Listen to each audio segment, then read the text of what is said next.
18 থেকে 20 দিনের মাথায় আর একবার আমরা এটাকে কোনোইডার দেবো।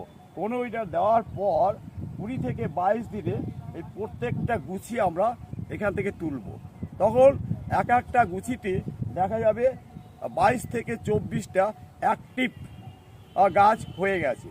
তখন ওর শিকড়টাকে করবো কি, এখানে জল দিতে হবে এবং ভালো করে পরিষ্কার করবে, অর্থাৎ গাছের গোড়া যাতে মাটি না থাকে।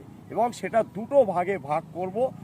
যেখানে গুছিটা ছিল অর্ধেকটা সেখানে লাগাবো, আর এই 2 ফুটের মাঝখানে আর একটা সারি দিয়ে যাবো।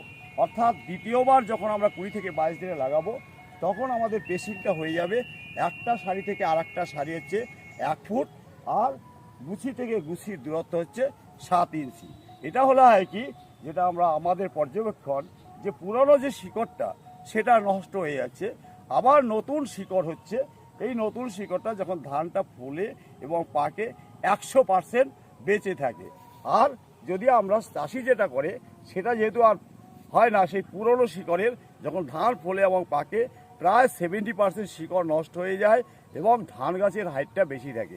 এটা আর একটা আমরা দেখেছি মডিফাইড ডবল ট্রান্সপ্লান্টের ক্ষেত্রে এমনি পদ্ধতিতে প্রায় 183 থেকে 84 সেন্টিমিটার হাইট হয় গাছটা, আর মডিফাইড ডবল ট্রান্সপ্লান্টকে সেটা 140 থেকে 45, প্রায় 50 সেন্টিমিটার হাইট কমে যায়। তাহলে একদিকে হাইট কমে যাচ্ছে, আর একদিকে শিকড়টা 100% বেঁচে থাকছে। তার ফলে কি হচ্ছে, ধানটা ফোলে এবং পাকে, সেখানে কিন্তু আমাদের সুগন্ধি ধান অ্যারোমেটিক রাইস সেখানে কিন্তু কি আপনার লজিং হয় না বা শুয়ে পড়ে না। এর ফলে কি হচ্ছে, শীষগুলো ভালো হচ্ছে এবং তাতে অ্যাক্টিভ গ্রেন পাচ্ছি, ফলন বাড়ছে। আর একটা হচ্ছে যে এতে রোগ পোকা কম লাগে, আগাছার জন্য ওষুধ দিতে হচ্ছে না, এবং হাওয়া বাতাস ভালো খেলার জন্য এখানে কিন্তু রোগ পোকা কম হয়। অর্থাৎ রোগ পোকার জন্য খুব একটা ভালো ওষুধ দেওয়া দরকার নেই।